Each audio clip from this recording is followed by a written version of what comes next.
It really makes a lot of sense that Bond is Indiana Jones's dad.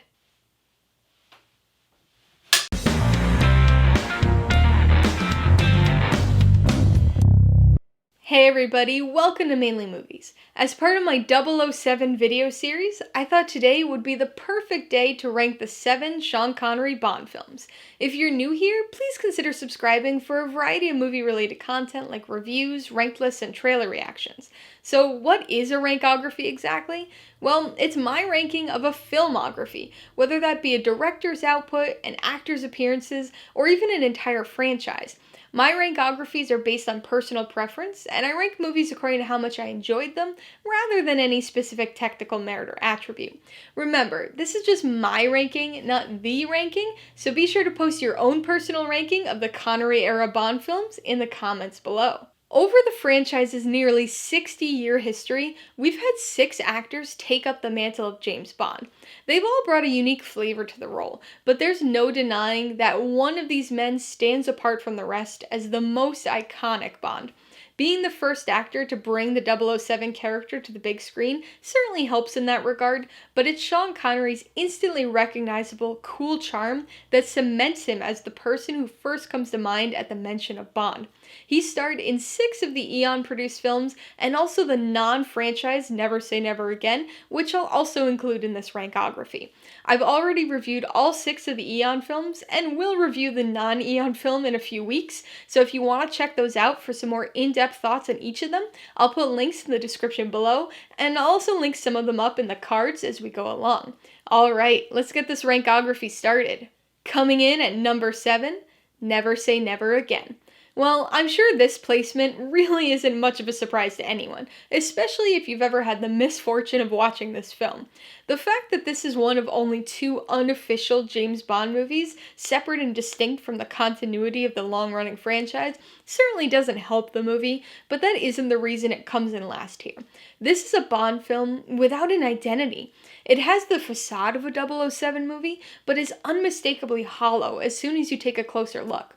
It really feels like they took the character of Bond and just dropped him into some random movie just to see what would happen. This film marked Connery's return to the role 12 years after his last appearance in Diamonds Are Forever.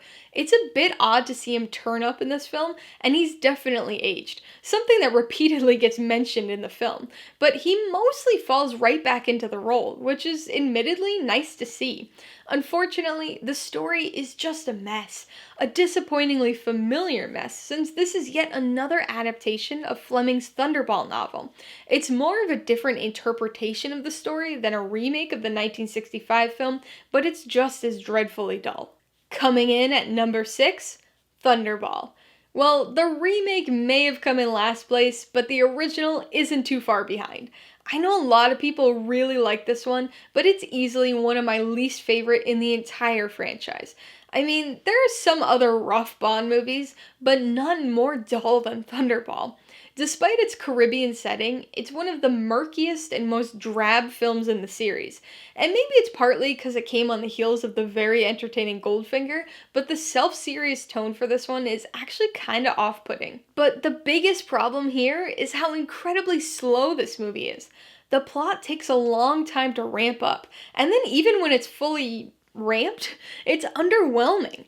I think Thunderball's biggest claim to fame is probably its extensive use of underwater photography during its many scuba sequences.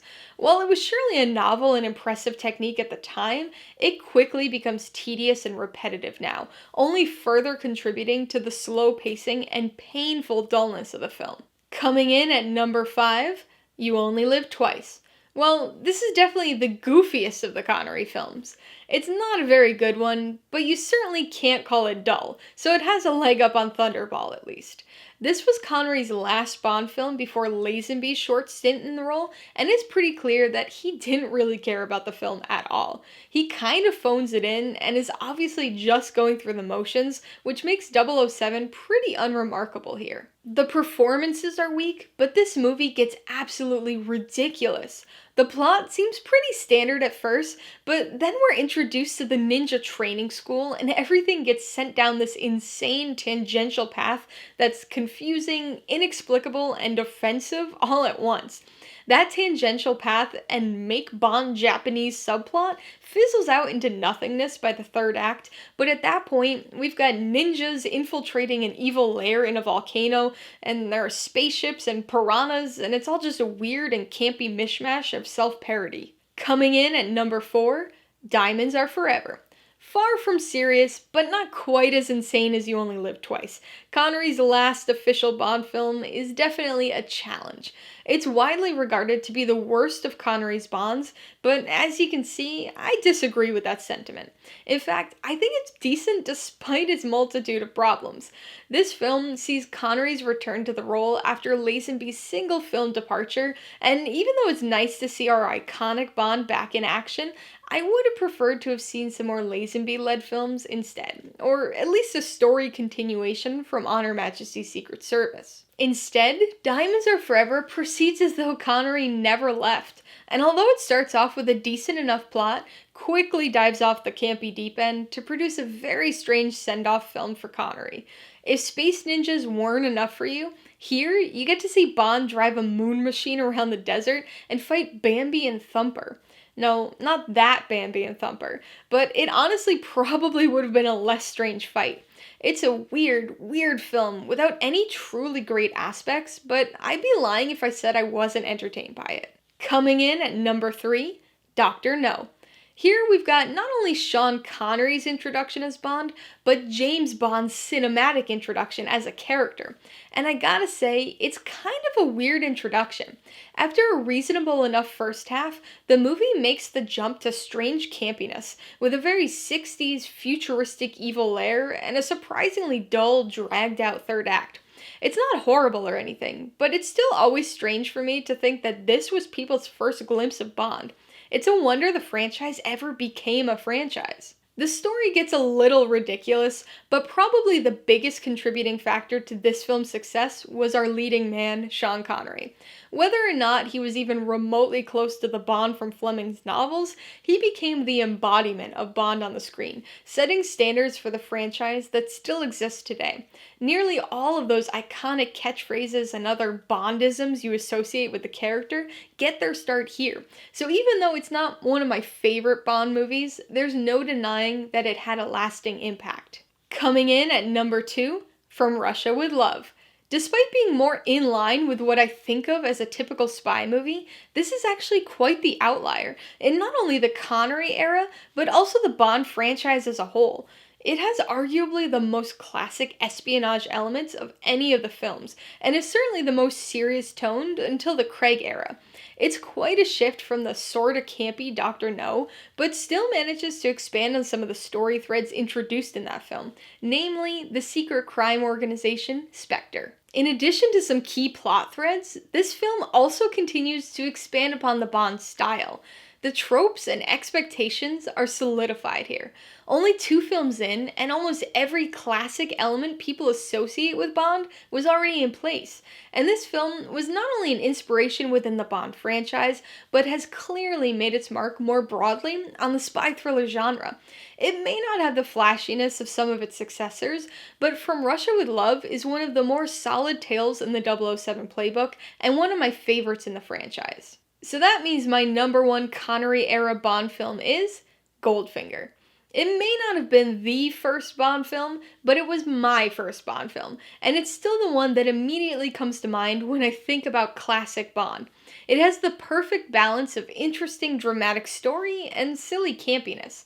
If anybody new to Bond was looking to dive into the franchise, this would, without question, be the film I'd direct them to first. I think Connery really reaches his Bond stride in this film, but he's not the only standout character.